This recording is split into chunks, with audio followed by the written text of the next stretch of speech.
आइए समझते हैं रेलवे इंजन का सबसे पावरफुल इंजन क्या है और उसमें कितने ऊपर से जो वायर लगे होते हैं उसमें कितने प्रकार की वायर लगे होते हैं और वो कैसे मेंटेन होता है ये समझते हैं। और सबसे पावरफुल इंजन का जो है जरूरत क्यों पड़ा, बनाना क्यों है, ये समझते हैं। देखिए हमने ये जो डायग्राम बनाया है ये जो है सबसे पावरफुल इंजन का डायग्राम बनाया है, उसका नाम क्या है WAG 12। WAG क्या है उसका पूरा नाम समझते हैं। WAG का मतलब है वाइड एसी इलेक्ट्रिक गुड्स। इसका यूज जो है, इसका सिर्फ और सिर्फ पर्पज जो है जो मालगाड़ियों के लिए बनाया गया है। तो देखें WAG से पता चल रहा है कि वाइड एसी इलेक्ट्रिक गुड्स, मतलब जो ये इंजन बनाया गया है ये सिर्फ और सिर्फ मालगाड़ियों को खींचने में ही यूज करने के लिए बनाया गया, इसका पर्पज यही है। लेकिन अब और भी जगहों पे इसका यूज किया जा रहा है, जैसे पैसेंजर गाड़ियों में ये सब जगहों पे यूज किया जा रहा है। तो अलग अलग जैसे पैसेंजर गाड़ियां कई होती हैं, जैसे राजधानी है, शताब्दी है, ये सभी है। तो देखें ये WAG का सबसे पहले जाने, सबसे पावरफुल इंजन रेलवे का सबसे पावरफुल इंजन WAG है। WAG 12 मतलब ये रेलवे इंजन का 12 जनरेशन है। 12 जनरेशन क्या इसका मतलब समझे, WAG 12 इसका मतलब है W से होता है वाइड, A से एसी इलेक्ट्रिक, G से हो जाएगा गुड्स। इसको ब्रॉड गेज पे यूज किया जाता है। हम सब गेज का एक अगला वीडियो बनाएंगे कि कितने प्रकार, गेज मतलब इन लाइनों के बीच का जो गैप होता है इसको हम सब क्या बोलते हैं, गेज बोलते हैं। गेज का अलग से वीडियो बना देंगे, लेकिन अभी समझना हम सबको रेलवे इंजन का सबसे पावरफुल इंजन कैसे बनाया गया। देखें ये समझ चुके हैं WAG का मतलब क्या है। देखिए 12 मतलब होता है कि इसके हार्स पावर को बताता है कि इसकी पावर कितनी है। तो यहां देखिए पावर हमने बता के रखा है कि पावर इसका 12,000 HP है। तो देखें ये 3 फेस है। अब ये समझना है कि 3 फेस है, लेकिन जो ट्रेन के ऊपर एक ही वायर लगे हैं और उसी से चल रहा है। तो देखें जिससे ये चलता है, इसको जो ट्रेन के ऊपर जिस वायर से कनेक्ट होता है उसको कंटैक्ट वायर बोलते हैं। जिस वायर से ये कनेक्ट होता है इसका देखें इसका क्या नाम है, इसका नाम समझिए, इसका नाम है पेंटोग्राम। देखें इसका नाम है पेंटोग्राम। ये पेंटोग्राम जो है जिस वायर से कनेक्ट होता है उस वायर का नाम है कंटैक्ट वायर। उसके ऊपर जो वायर लगे हुए थे 3 वायर होते हैं। देखिए कंटैक्ट वायर जिसमें पावर सप्लाई आती रहती है और जिससे ट्रेन चलती रहती है। देखिए इसका पावर सप्लाई कितना होता है 25,000 किलोवाट। इसको हम सब 25,000 किलोवाट जो है इसमें कंटैक्ट वायर में करंट सप्लाई होता है। और देखिए कंटेनरी वायर, कंटैक्ट वायर को कहीं ये टच ना करे, इसलिए इसके गैप को मेंटेन रखने के लिए कंटेनरी वायर लगाए जाते हैं। कंटेनरी वायर में आप देखे होंगे कि ये इस तरीके से कंटेनरी वायर लगे रहते हैं कि ये पोल है तो पोल में ऐसे ये लगे रहते हैं, ये ऐसे करके ऊपर से ये नीचे, कंटेनरी वायर ऊपर से गया रहता है और ये जो कंटैक्ट वायर है ये नीचे से, ये कंटैक्ट वायर है, नीचे वाला कंटैक्ट वायर, ऊपर वाला कंटेनरी वायर। तो याद रखेंगे पावर सप्लाई जो होता है कंटैक्ट वायर में ही होते हैं। देखिए कंटेनरी वायर क्या करता है, इसके लोड को, मतलब ये तार नीचे ना आए, इसको कंटेनरी वायर क्या करता है, इसको मेंटेन रखता है कि तार नीचे ना जाए। इसको लिए फिक्स करके लगाए जाते हैं, मतलब जैम्पर लगा देते हैं इसको फिक्स करने के लिए। तो देखें ये WAG 12 नाम बता ही दिया, वाइड एसी इलेक्ट्रिक गुड्स। अब देखिए इसका पेंटोग्राम क्या है, ये जो तार से टच, मतलब ये इंजन के ऊपर निकला रहता है। आप देखे होंगे इंजन के ऊपर में निकला रहता है। यही चीज जो है, ये चीज जो दिख रहा है ये जो है वायर में कनेक्ट होते हैं, इसी से चलता है। पेंटोग्राम हर एक इंजन में 2 लगे रहते हैं, एक आगे एक पीछे। देखिए पेंटोग्राम हमेशा रियर वाला पेंटोग्राम यूज होता है, रियर मतलब पीछे वाला। याद रखेंगे पेंटोग्राम हमेशा पीछे वाला ही यूज करते हैं रेलवे वाले। क्यों यूज करते हैं उसका भी रीजन समझते हैं। पहले ये समझना कि इसके जो वायर है, देखो इतने ट्रेन चलती रहती है, लेकिन इसका वायर कभी, ये जो कंटैक्ट वायर है ये कभी टूटता नहीं है, ना तो घिसता है ज्यादा। और ये कंटैक्ट वायर किसका बनाया जाता है, कापर का। याद रखेंगे कंटैक्ट वायर कापर के बनाए जाते हैं। याद रखेंगे कंटैक्ट वायर जो है कापर के बनाए जाते हैं। कापर के क्यों बनाए जाते हैं, क्योंकि best elasticity of the conductor कौन है, ये कापर है। बेस्ट वैसे तो होता है हम सबका सिल्वर, लेकिन यहाँ पे वायर बनाना है तो कॉपर। सिल्वर का भी जो है वायर बनता है, लेकिन ये थोड़ा सा कॉस्टली होता है, लेकिन कॉपर का बेस्ट होता है, क्योंकि आप कहीं भी बॉन्डिंग कराते होंगे, कहीं भी वायर लगाते हैं तो मैक्सिमम वाली कॉपर का लगाता है, क्योंकि बेस्ट इलेक्ट्रिसिटी कंडक्टर है। देखें ये थ्री फेज जो है देखें ये थ्री फेस वाला मोटर इसमें लगे रहते हैं। देखिए मोटर कौन सा लगा रहता है, इंडक्शन मोटर लगे रहते हैं। याद रखेंगे थ्री फेस कौन से मोटर लगे होते हैं, इंडक्शन मोटर। याद रखेंगे थ्री फेस इंडक्शन मोटर लगे रहते हैं। देखिए अब ये थ्री फेस है, लेकिन आपके दिमाग में ये आना चाहिए कि ऊपर में एक तार से कनेक्ट है, लेकिन इसको हम सब बोल रहे हैं कि थ्री फेस मोटर है। तो इसमें क्या लगे रहते हैं, देखिए इसमें इन्वर्टर भी लगे रहते हैं, और क्या लगते हैं, इसमें ट्रांसफार्मर भी लगे रहते हैं। इसके अंदर का स्ट्रक्चर है उसको हम सब बाद में समझेंगे, नेक्स्ट वीडियो में समझ लेंगे इसके अंदर का स्ट्रक्चर, मींस उसमें कौन कौन से मोटर लगे हैं, कौन सा डिवाइस लगा है और कैसे कंट्रोल करते हैं इसको। देखें ये थ्री फेस मोटर लगे हैं, इसमें थ्री फेस मोटर लगा हुआ है।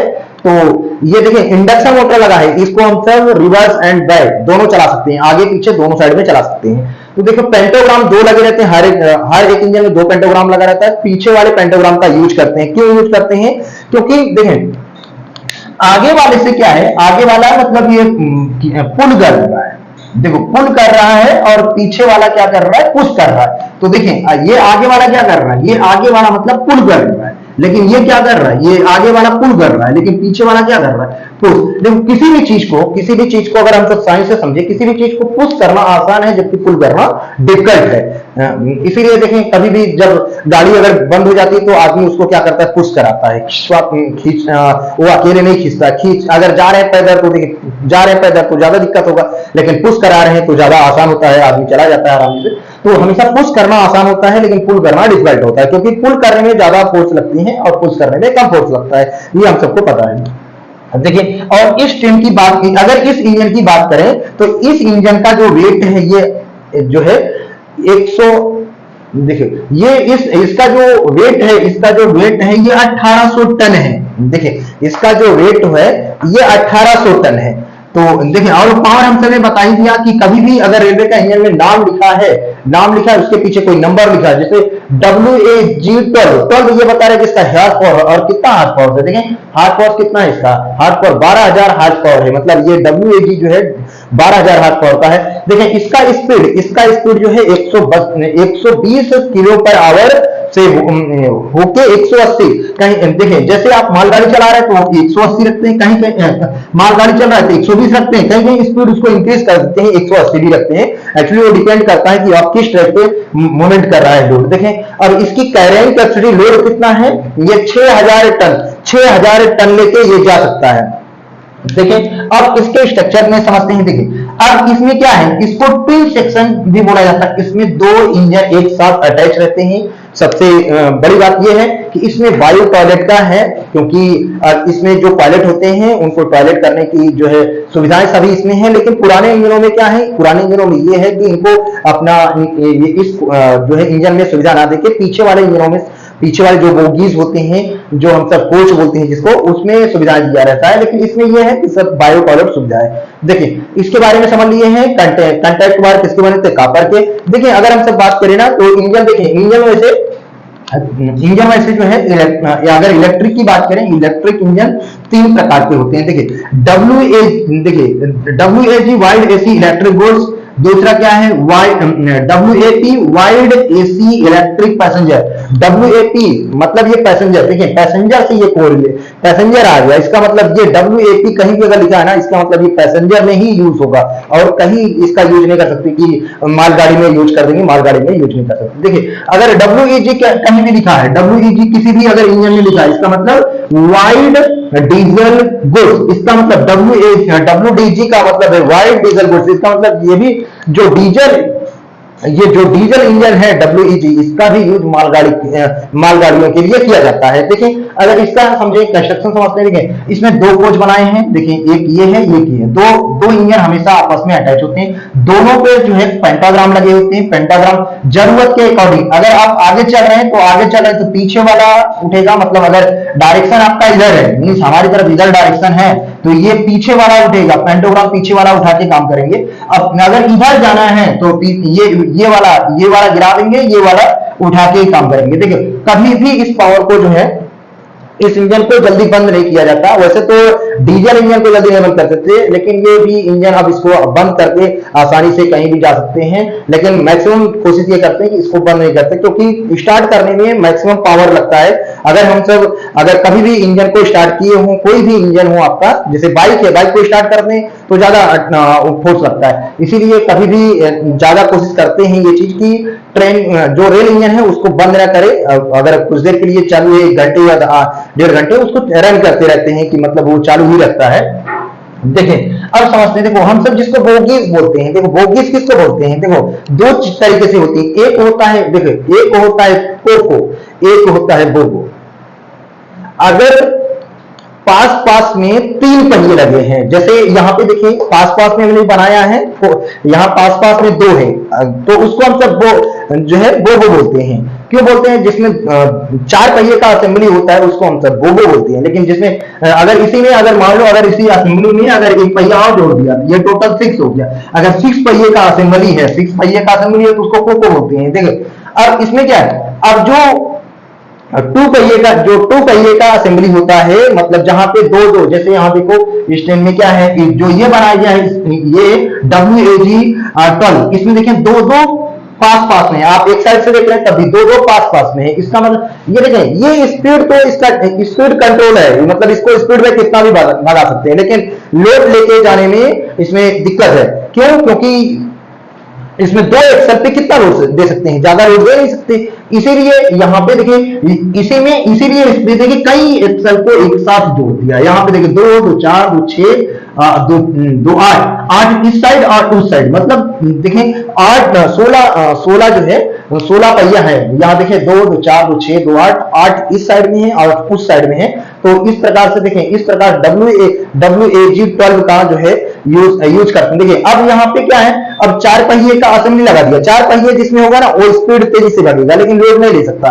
देखिए लेकिन जिसमें 3 पहिए पास में होंगे वो तो लोड ले सकता है, लेकिन क्या है उसमें स्पीड ज्यादा नहीं होता है, लोड खींच सकता है। जिसमें 3 पहिए पास में होगा लोड खींच सकता है, लेकिन स्पीड कम रहता है। अगर 2 पहिए पास में, इसका मतलब स्पीड कर सकता है, स्पीड तेजी से चल सकता है, लेकिन उसका जो है लोड कैरिंग कैपेसिटी जो है कम होगा। तो देखिए इसी को मॉडिफाई करने के लिए रेलवे ने दिमाग लगाया, फिर अपना जो है तो यहाँ पे 2 एक्सल को पास में कर दिया। यहाँ पे देखिए साथ में इसको अटैच कर दिया ट्विन सेक्शन, क्योंकि अगर एक साथ बनाता है ज्यादा बड़ी असेंबली हो जाती, उसको जो घुमाने में जो है टर्निंग, जहां पे टर्निंग होता वहां पे ज्यादा दिक्कत होता, जहां पे घुमाव होता वहां पे ज्यादा दिक्कत होगा। इसलिए इन्होंने दिमाग लगा के दो इंजन को एक साथ अटैच कर दिया, इसीलिए इसको बोलते हैं ट्विन सेक्शन इंजन। याद रखेंगे ट्विन सेक्शन। और बड़ा कब था? 2005 में। अब देखो यहाँ पे कौन सी कंपनियां इन्वॉल्व थी? कंपनियां 2 इन्वॉल्व थी। एक था एरेनमोस्ट जो कि फ्रांस की कंपनी थी, एक इंडिया में माधेपुरा कहां है? बिहार में है। सहारनपुर और नागपुर में इसकी जो है रिपेयरिंग होती है, इसके वर्कशॉप है वहां पे। माधेपुरा में बनता है, सहारनपुर और नागपुरा में जो है इसके रिपेयरिंग। अब तो कई जगह वर्कशॉप खुल गया, एक्चुअली मॉडिफाई हो गया। 2005 में जो हुआ था वो माधेपुरा बिहार में इसका मैन्युफैक्चरिंग होता था, लेकिन सहारनपुर और नागपुर में क्या था, इसके रिपेयरिंग होते थे। तो इस तरीके से हम सब समझ लिए हैं। देखिए पेंटोग्राफ का वीडियो अगले थोड़ा बहुत हम सब समझ लेते हैं। पेंटोग्राम क्या होता है? पेंटोग्राम जो इलेक्ट्रिक इंजन के ऊपर लगे रहते हैं, आप देखेंगे ये क्या है ना, ये एक्चुअली ये एयर प्रेशर के थ्रू ऑपरेट रहते हैं। देखो जितना जरूरत होगा वो उतना ही उठेगा। एक्चुअली इसमें प्रेशर, ये हम सब ने स्प्रिंग ऑपरेटेड बनाए, ये स्प्रिंग होता है यहाँ पे और नीचे से प्रेशर लगता है, जितना जरूरत होगा उतना ही उठेगा। अगर कहीं जगह आप देखो, कहीं जगह जिगजैग होता है,